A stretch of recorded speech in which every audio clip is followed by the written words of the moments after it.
On behalf of the FDD, I give the floor to Mr. Farage. Tusk, I'd like to give my customary welcome to incoming presidents of the European Council. I can see why they chose you. You're perfect. You're like the Euro record that's got stuck in the groove. Completely out of date view of what Europe is, and clearly you've learned absolutely nothing from the results of the European elections. Now, as you know, in the United Kingdom, immigration is the key debate. It is dominating political discourse within our country, and at the heart of that is the whole question of the free movement of peoples. But of course, your debate is the other side of the same coin.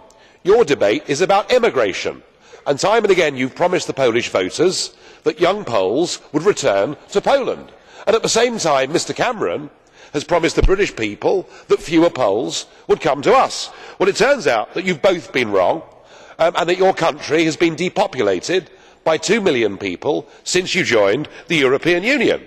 And the reason is obvious. It's money, isn't it? And you yourself prove the point. You're the newest Polish emigre,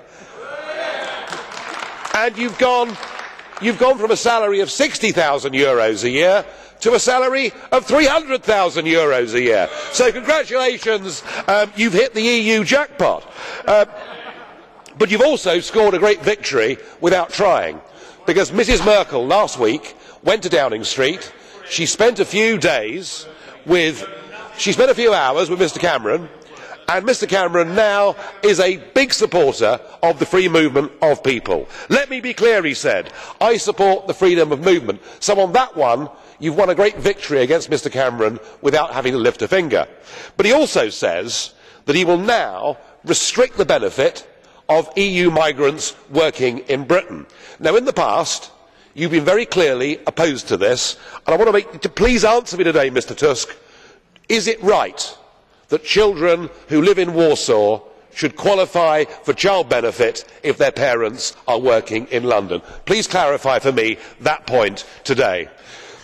In some ways, you face quite a tough test. Not with the UK, our leaders are a soft touch.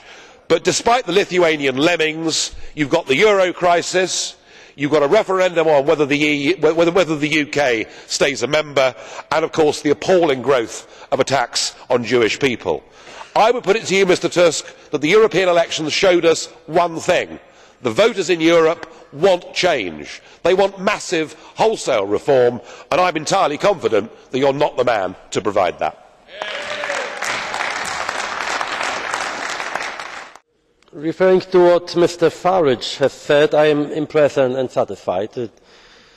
Ever since his famous speech 5 years ago here in this chamber about Herman van Rompuy, I have known that he is maybe the best example of political and personal culture and political decency and, you know,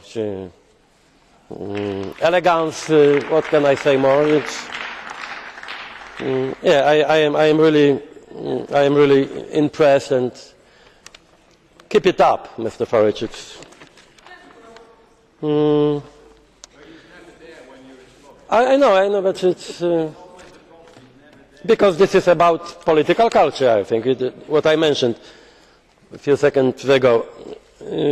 Pozwólcie teraz, że przejdę na język polski. Allow me now to switch to Polish, because I'd like to respond to Mr. Duda.